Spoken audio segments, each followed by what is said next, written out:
What did Sean Payton have to say about Bo Nix heading into this season? This is your Denver Sports Daily for August 5th.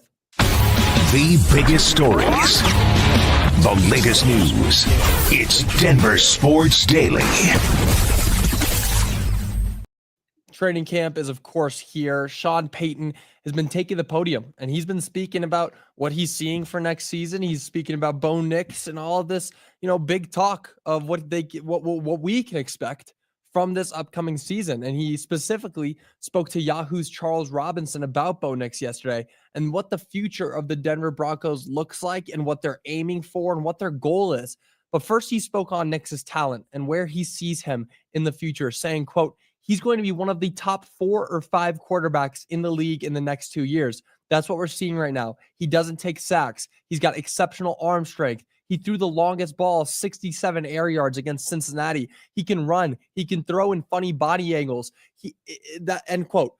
What an amazing few things to say about your quarterback. If you're Bo Nix and your head coach is talking to you about that, it's incredible. I mean, that's the kind of thing that you want to see from your head coach. And of course, this is Sean Payton's guy. We've known that since the draft happened last year.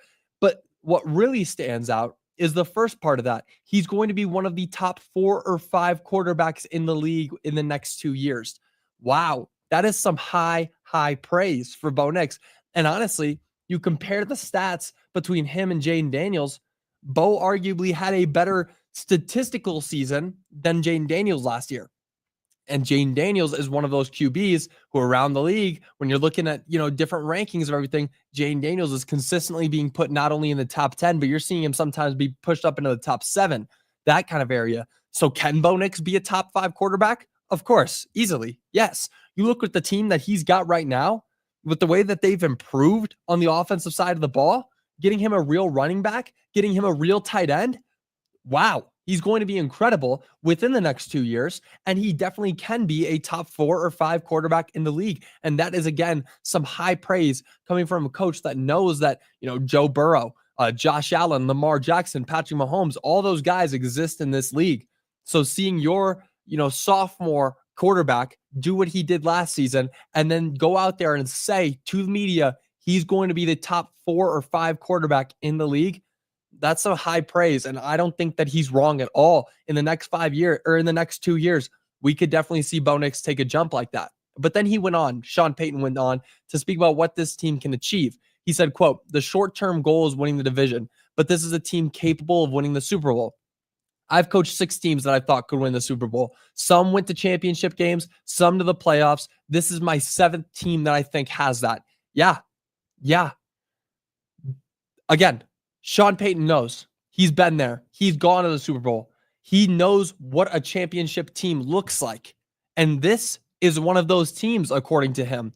Now, this goes back. We had a quote from him last week where he was talking about the first goal is winning the division. That's the first thing on the mind. But there are levels to this. There are tiers. Super Bowl is on that list of things that should be on the mind, not necessarily the top of the mind, but on the mind of these players on this squad. But first is winning the division, which again is very possible this season. But Super Bowl is possible. I mean, you look at what this team did last year. They went to the playoffs for the first time in 10 years, had a winning record for the first time in 9 years. Bo Nix brought this team out of the slumps, the Russell Wilson slumps.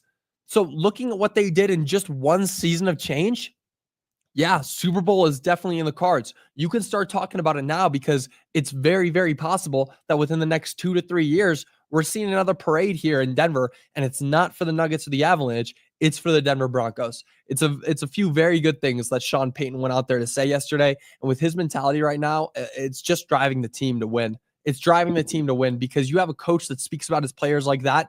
How can he not get excited? Now, moving on, Shedeur Sanders was listed as the 4th QB on the depth chart for the Browns. Browns training camp is going on as well. And what we've seen from Shedeur Sanders has been great. But apparently, he's not very high on the depth chart. Adam Schefter tweeted out yesterday that the Browns' first depth chart listed Shedeur as the 4th string QB. In order, the list goes Joe Flacco, Kenny Pickett, Dylan Gabriel, Shedeur Sanders. That's incredibly strange. And what's really strange is that Shedeur, again, has been having an apparently great camp, completing 49 of 70 passes for 6 touchdowns and 0 interceptions through his first 9 practices. And if you look at the stats from the other quarterbacks, Shedeur is easily having the best camp. And you look at the other people who are over top of Shedeur, Joe Flacco, sure. He's a veteran. He'll be the starting quarterback. There's no question about that for the Browns. It's a smart move. But having Kenny Pickett and Dillon Gabriel listed over Shedeur, how much more disrespect can this guy take? I mean, what he did with CU last season was incredible. Now, sure, hey, they didn't win a bowl game, whatever. But Shedeur is the best QB in the Browns room right now. And again, what he did in college was incredible. He had Travis Hunter. Those two were unstoppable. And sure, the media went out there and they made it a big spectacle, but how could they not? What they were doing every single game was spectacle worthy. And he had the talent. There's a large part of me, most of me, all of me really believes that Shedeur is the best quarterback to come out of this draft class. Cam Ward is great, but Cam Ward, all that he learned to do in college was sit behind an incredible offensive line. Shedeur didn't have that glory, or he didn't have that opportunity to sit behind an incredible offensive line. He had to run. He had to extend plays. He's an improviser to the max. Shedeur was able to make the most out of a terrible offensive line. Cam Ward was gifted an incredible offensive line where he could stand in the pocket for 5, 6, 7 seconds. He could just stand there and wait for every single play to develop. I mean, you're watching him walk. Like, everybody was like, oh yeah, he's so nonchalant and cool how he's just like stepping back and lowering his shoulders and waiting for the play to develop. That's not going to help you in the NFL. Shedeur was rolling out to the left side and then throwing across his body for a touchdown against Baylor that tied up the game. Shedeur did everything right in college. So seeing how he's being treated with the Browns right now, it's really going to lead to one thing that would be successful for Shedeur. He has to leave. The best move is to move right now. If he's not going to get his opportunity to play, you got to leave. You got to get out of there, because the Browns should be recognizing the talent that they have on the roster right now, and they're just letting it go to waste. And if he really does end up being the 4th string quarterback when the true season comes around, the regular season comes around, then they made a terrible mistake. It's a terrible, terrible mistake, and it's strange that the Browns keep passing up on talent when they have it right there. Now, moving on, the Rockies have officially clinched a losing record for the 7th season in a row, as if we didn't see this coming. But yeah, of course, the Rockies have had a few fun wins this season, but clearly not enough, as they've already secured their 7th straight losing season. Last night, the Blue Jays came to Colorado and put a beating down on the Rocks, winning 15-1 and recording 25 hits.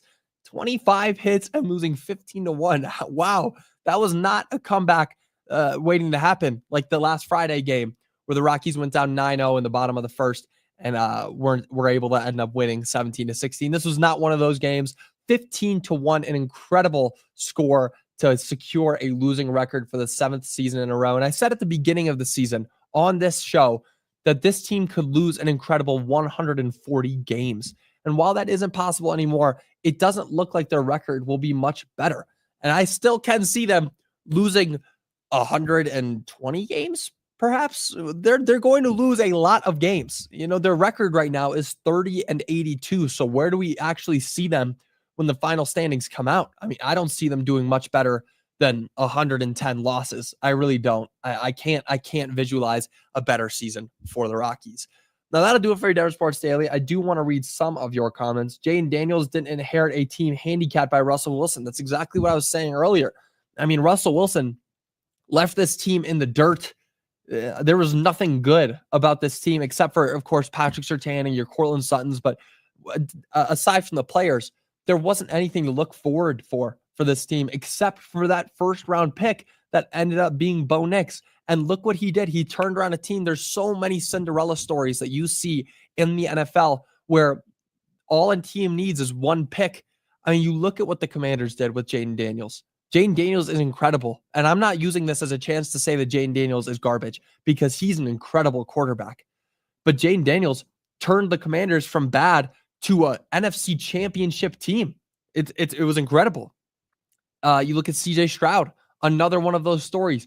Completely turned his team around. Even you go to Patrick Mahomes, the Chiefs were garbage for so many years. And then they get Patrick Mahomes and your team turns around. Bo Nix is put up in that same category because he came in and made such an immediate impact that turned this team from one of the worst in the NFL to not having a winning record in 9 years, from, not being in the playoffs in 10 years to, they did all of that in 1 year. They went to the playoffs. They had a winning record. They were good.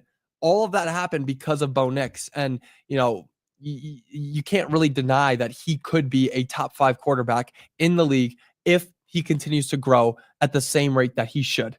He really should. Let's see. Deion has become a determinant factor for Shedeur. Nobody wants that circus. Yeah, I can see that, but it's not fair. It really isn't fair. You look at what Shedeur said. If you didn't read the story the other day, Shedeur didn't want Deion to come to practices. He doesn't want Deion to come out to Cleveland to be at practices there. He wants to separate now from Deion. And he should. He's in the NFL now. He's not in college. And Deion shouldn't be as much of an issue for Shedeur Sanders as teams make it out to be, as people make it out to be. Because it's not really. Deion did a great job. And anybody who says different is wrong. Deion took his kids. Shiloh, who isn't really that good. Shedeur looked like the best quarterback in the league, or in college last season at points. He got both of them drafted into the NFL. Try to hate on that, but you can't really. You can't. Deion did a great job. And it's hard for me to say that he's bad. He's not good. He's a problem, because he's not. Deion's loud. We know this. But that's not a bad thing. And teams treating it like it's a bad thing isn't fair to Shedeur. It's really not. And Shedeur deserves a chance in the NFL, because once he gets his chance, there's a large possibility that he never lets it go. He could be one of the better quarterbacks out of this draft class. And I'm very adamant about the fact that he is the best out of this draft class, and he should be looked at as such. Now, that'll do it for Denver Sports Daily. I will be back with you guys again tomorrow. Of course, training camp stuff is rolling out. Those quotes we had from Sean Payton yesterday were incredible. And of course, how much fun is it to think that Bo Nix could be a top 5 quarterback in the league in the next 2 years? It's a lot of fun to think about. But that'll do it for Denver Sports Daily. I will be back with you guys again tomorrow. Until then, y'all have a great rest of your day. Bye, y'all.